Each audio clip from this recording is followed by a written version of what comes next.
আল্লাহ রাব্বুল আলামিন কুরআনুল কারীমে বলেন, হে ঈমানদারগণ, তোমরা তওবা করো, তোমরা তওবা করো, যে তওবাটা হবে খাঁটি তওবা। কি তওবা? খাঁটি তওবা, নির্ভেজাল তওবা, যে তওবার মধ্যে কোনো ভেজাল থাকবে না। জোরে বলুন আল্লাহু আকবার। খাঁটি তওবা করো। আল্লাহর নবী হাদিস শরীফে বলে দিয়েছেন, ইয়া আইয়ুহান নাসু তুবু ইলাল্লাহি ফাইন্নী আতুবু ইলাইহি ফি কুল্লি ইয়াউমিন মিয়াতা মাররা। জোরে বলুন আল্লাহু আকবার। আল্লাহর নবী বলেন, হে মানব জাতি, তোমরা আল্লাহ রাব্বুল আলামিনের উপর তওবা করো।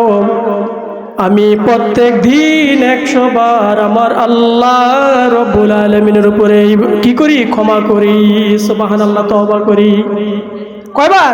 100 বার। যদি আমার নবী, যার কোনো গুনাহ নাই, আমার নবী যদি 100 বার তওবা করে, তাহলে আপনি আমি দৈনিক কয়বার তওবা করি? কয়বার? আমার মনে হয় বছরে একবারও না। কথা ঠিক কিনা? একটি ঘটনা, আল্লাহর নবী মক্কার জমিনে ছিলেন। মক্কার জমিন থেকে আল্লাহর নবীর যে সাহাবীরা মদিনার জমিনে যাইতেন, ওই সাহাবীদেরকে মুহাজির বলা হয়। আর মদিনার জমিনের মধ্যে যেই সাহাবীরা থাকতেন, তাদেরকে আনসারী বলা হয়। আল্লাহ রাব্বুল আলামিনের নবীর সাহাবীরা তারা একে অপরকে সাহায্য করত।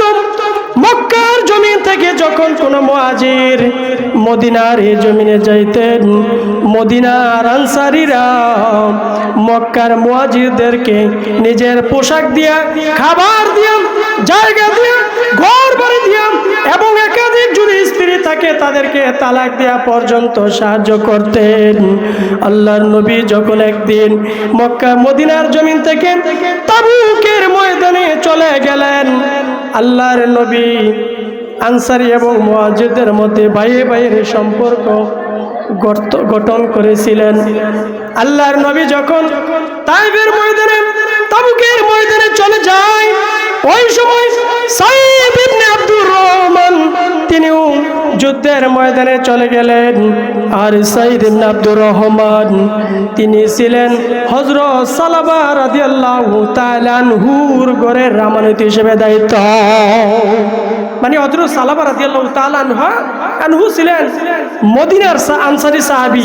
তিনি মক্কার মুহাজির সাইদ ইবনে আব্দুর রহমানের নিজের স্ত্রী, নিজের সংসার, নিজের সন্তানাদি সব কিছুর দায়িত্ব তার উপরে ছিল। তিনি কি করলেন? তার দায়িত্ব পালন করতেছেন। আল্লাহর নবী তো তাবুকের ময়দানে যাইলেন, তার সাথে সাইদ ইবনে আব্দুর রহমানও গেলেন। তখন আল্লাহর নবীর সাহাবী ওই সালাবা রাদিয়াল্লাহু তাআলা আনহু তিনি যখন সাইদ ইবনে আব্দুর রহমানের বাড়িতে যায়, বাড়িতে গিয়ে খোঁজ খবর নেয়। আর খোঁজ খবর নিতে নিতে এক পর্যায়ে দেখলেন ওই সাইদ ইবনে আব্দুর রহমানের ঘরের মধ্যে আর কেহ নাই। সাইদ ইবনে আব্দুর রহমানের ঘরের মধ্যে তার স্ত্রী, সুন্দরী স্ত্রী ছাড়া আর কেহ নাই। এই সুযোগে শয়তান তাকে ওয়াসওয়াসা দিতেছেন, শয়তান তাকে অভিশপ্ত, শয়তান তাকে ফুসলাইতেছেন আর ফুসলাইতেছেন আর তাকে ধোঁকা দিতেছেন আর বলতেছেন, যাও যাও, তুমি সাইদ ইবনে আব্দুর রহমানের স্ত্রীকে তুমি কি করো? ধোঁকা দাও, তাকে স্পর্শ করো। সাইদ ইবনে আব্দুর রহমানের স্ত্রী ঘরের মধ্যে একা একা বসে রইলেন। আর সালাবা রাদিয়াল্লাহু তাআলা আনহু তিনি পর্দা সরাইয়া ওই মহিলার হাত স্পর্শ করলেন। হাত স্পর্শ করতে গিয়া হাত স্পর্শ করতেছেন আর মহিলাটা দিয়ে বললেন যে এই ঘটনা ঘটার কোনো কথা না, অস্বাভাবিক যে আচরণ সালামা রাদিয়াল্লাহু তাআলা আনহু করতেছেন, এই কাজ তো তিনি করার মতো লোক না। ওই মহিলা ডাক দিয়ে বললেন, ও আল্লাহর বান্দা, আপনার ভাই সাঈদ ইবনে আব্দুর রহমান তিনি আমার আল্লাহ রব্বুল আলামিনের হুকুমে জিহাদের ময়দানে চলে গেছে, আর আপনি আমানত হিসেবে আমার জন্য রেখে গেছেন। আপনি কি আজকে আপনার আমানতকারী ভাইয়ের স্ত্রীর উপরে কাজ করতে উদ্যত হয়েছে? এই কথা বলার পরে সালামা রাদিয়াল্লাহু তাআলা আনহু তিনি বেকুল হয়ে গেলেন, অস্থির হয়ে গেলেন।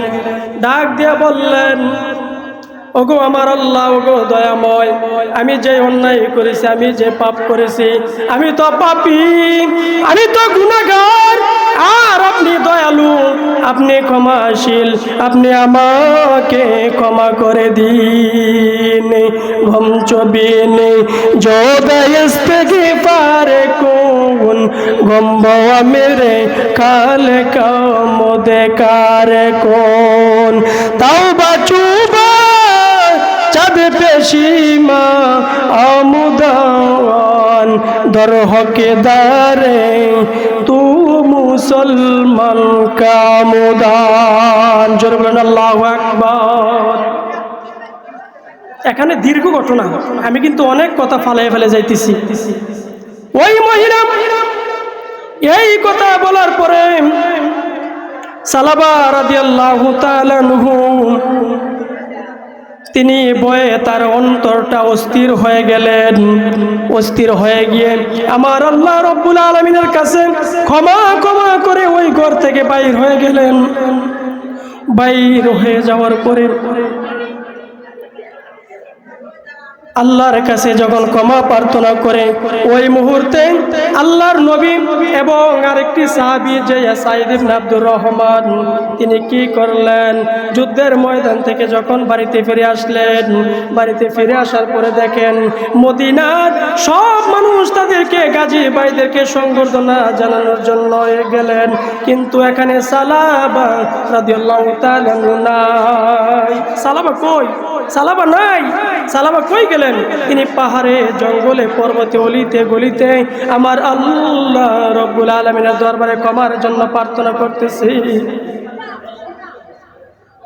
এই জন্য আল্লাহ রব্বুল আলামিন সালামা রাদিয়াল্লাহু তাআলা আনহুর অন্তরে যেই একটা পাপ দিয়েছেন, গুনাহ দিয়েছেন, তা ক্ষমার জন্য অস্থির মনটাকে করে দিয়েছেন। যখন সাঈদ ইবনে আব্দুর রহমান বাড়িতে আসলেন, আসার পরে তিনি যখন তার স্ত্রী থেকে সব ঘটনা শুনলেন, সব ঘটনা শোনার পরে আল্লাহ রব্বুল আলামিনের ওই বান্দা কি করলেন? তিনি কি করলেন? ওই অস্থির মানব মন নিয়ে হযরত ওমর রাদিয়াল্লাহু তাআলা আনহুর ঘরে চলে গেলেন। গিয়ে বললেন, হে আল্লাহর বান্দা, হে আমিরুল মুমিনিন, আমি তো অন্যায় করছি, অপরাধ করছি, আমি গুনাহ করছি, আমাকে মাফ করে দিন। কি করে দিন? মাফ করে দিন। ওমর রাদিয়াল্লাহু তাআলা আনহু বললেন, তুমি যেই গুনাহ করছো তোমার কোনো ক্ষমা নাই। ওই বান্দা কি করলেন? আবার তিনি গাড়ের মধ্যে রশি বাঁধা অবস্থায় হযরত আলী রাদিয়াল্লাহু তাআলা আনহুর বাড়িতে গেলেন। ওইখানে গিয়েও যখন বললেন, আমাকে আপনারা ক্ষমা করে দিন, তওবার কোনো দরজা আছে কি?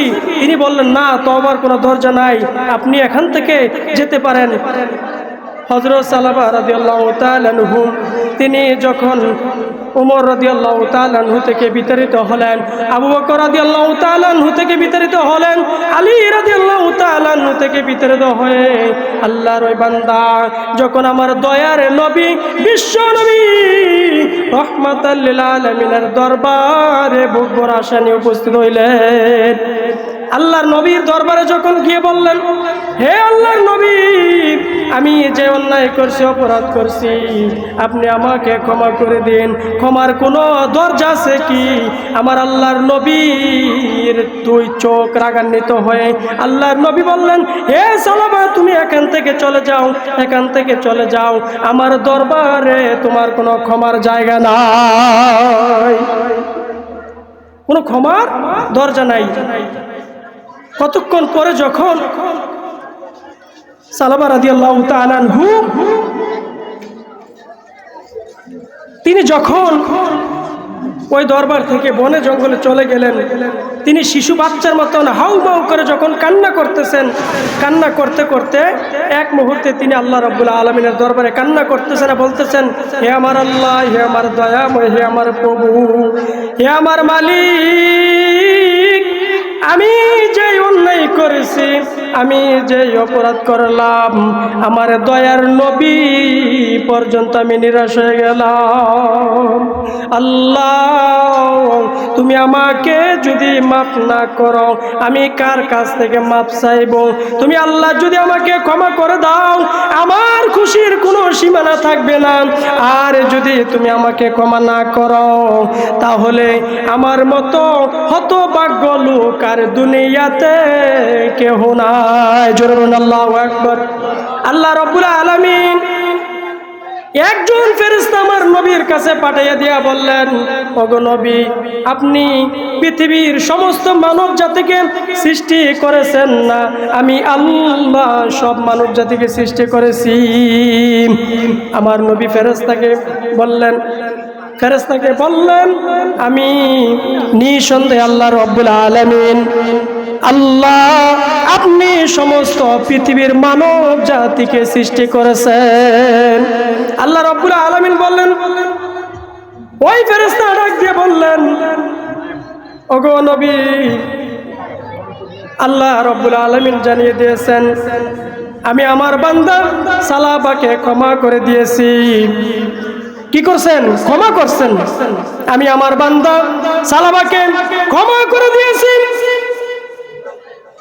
আপনি তাকে এই সংবাদটা পৌঁছাইয়া দিন। আল্লাহর নবী আনন্দের মধুর হাসি দিয়া বললেন, ও আমার সাহাবারা, ও আমার সাহাবীরা, তোমরা কোথায়? যাও যাও, সালাবাকে নিয়ে আমার সামনে হাজির করা। জোরে বলেন আল্লাহু আকবার। দাঁড়িয়ে গেলেন আবু বকর রাদিয়াল্লাহু তাআলা আনহু, দাঁড়িয়ে গেলেন ওমর রাদিয়াল্লাহু তাআলা আনহু, দাঁড়িয়ে গেলেন আলী রাদিয়াল্লাহু তাআলা আনহু, দাঁড়িয়ে গেলেন সালমান ফারসি রাদিয়াল্লাহু তাআলা আনহু। আল্লাহর নবী হযরত আলী রাদিয়াল্লাহু তাআলা আনহু এবং সালমান ফারসি রাদিয়াল্লাহু তাআলা আনহুকে খবর দিলেন, যাও যাও, তোমাদেরকে অনুমতি দিলাম, তোমরা গিয়ে সালাবা রাদিয়াল্লাহু তাআলা আনহুকে আমার কাছে নিয়ে আসো। জোরে বলেন আল্লাহু আকবার। যে ওমর রাদিয়াল্লাহু তাআলা আনহু এই বান্দাকে প্রত্যাখ্যান করে দিলেন, যে আবু বকর রাদিয়াল্লাহু তাআলা আনহু ওই বান্দাকে প্রত্যাখ্যান করে দিলেন, যে আলী রাদিয়াল্লাহু তাআলা আনহু ওই বান্দাকে প্রত্যাখ্যান করে দিলেন, ওই সাহাবীরা সর্বপ্রথম দাঁড়ায় বলে, ইয়া রাসূলুল্লাহ, আমি ওই বান্দাকে এখানে এনে হাজির করব। জোরে বলেন আল্লাহু আকবার। আল্লাহ রাব্বুল আলামিন ওই বান্দাকে ক্ষমা করে দেওয়ার পরে ওই সাহাবীরা যখন ওই বান্দার খোঁজ করতে যখন তারা বনে জঙ্গলে চলে গেলেন, বনে জঙ্গলে গিয়ে ওই বান্দার খোঁজ খবর নিলেন। খোঁজ খবর নেওয়ার পরে ওই বান্দাকে যখন খোঁজ পেলেন, খোঁজ পাওয়ার পরে গভীর রাত্র যখন ওই বান্দা মসজিদে আসেন, হযরত বেলাল রাদিয়াল্লাহু তাআলা আনহু তিনি কি করে আযান দিলেন। গভীর রাত্র আযান দেওয়ার পরে যখন ফজরের নামাজ আদায় করার জন্য সবাই দাঁড়িয়ে গেলেন, পিছনের মধ্যে হযরত আলী রাদিয়াল্লাহু তাআলা আনহু, হযরত সালমান ফারসি রাদিয়াল্লাহু তাআলা আনহু, আনসারী সাহাবী সালাবাতুল আনসারী রাদিয়াল্লাহু তাআলা আনহু পর্যন্ত পিছনের কাতারে দাঁড়িয়ে গেলেন। জোরে বলেন আল্লাহু আকবার। ওই সময় আল্লাহর নবী যখন নামাজ পড়াইতেছেন, আমার নবী যখন নামাজ পড়াইলেন, প্রথম রাকাতে সূরা ফাতিহা পাঠ করার পরে আমার নবী যখন সূরা পাঠ করলেন, বিসমিল্লাহির রহমানির রহিম, আল্লাহকুমুত তাকাসুর, এই আয়াতটা পাঠ করার সাথে সাথে ওই আল্লাহর বান্দা চিৎকার দিলেন। আবার যখন আল্লাহর নবী পাঠ করলেন হাত্তা যুরতুমুল মাকাবির, এই আয়াতটা যখন পাঠ করলেন ওই বান্দা চিৎকার দিয়ে মাটির জমিনের মধ্যে লুটে পড়লেন। জমিনের মধ্যে লুটে পড়ার পরে আল্লাহর নবী যখন নামাজ আদায় করলেন, আল্লাহর নবী যখন নামাজ আদায় করে নামাজ শেষ করে সালমান ফারসি রাদিয়াল্লাহু তাআলা আনহুকে বললেন, হে আমার সাহাবী, তুমি পানি ছিটিয়ে দাও, পানি ছিটিয়ে দাও। পানি ছিটিয়ে দেখে ওই বান্দা সালবা রাদিয়াল্লাহু তাআলা আনহু দুনিয়ার জমিন থেকে বিদায় নিয়েছে। জোরে বলেন আল্লাহু আকবার। তাহলে তারা তওবা করতে গিয়ে শুধু একমাত্র একটাই তার অন্যায়, তিনি আনসার মুহাজির সাহাবী সাঈদ ইবনে আব্দুর রহমানের স্ত্রী শুধু হাতটা ধরছে, এই ধরার অপরাধে এতগুলি তিনি এত ঘটনা ঘটেছেন, এত মাপ চাওয়ার জন্য ক্ষমা চাওয়ার জন্য অস্থির হয়ে গেলেন। কিন্তু আমরা এই যুগে চুরি করি, ডাকাতি করি, বদমাশি করি, জানা করি, আমরা কি করি বেপরদায় চলি, কিন্তু আমাদের কোনো তওবার কোনো খবর নাই। খবর আছে? খবর নাই। আল্লাহ রাব্বুল আলামিন যেন আমাদেরকে তওবা করার সে তৌফিক দান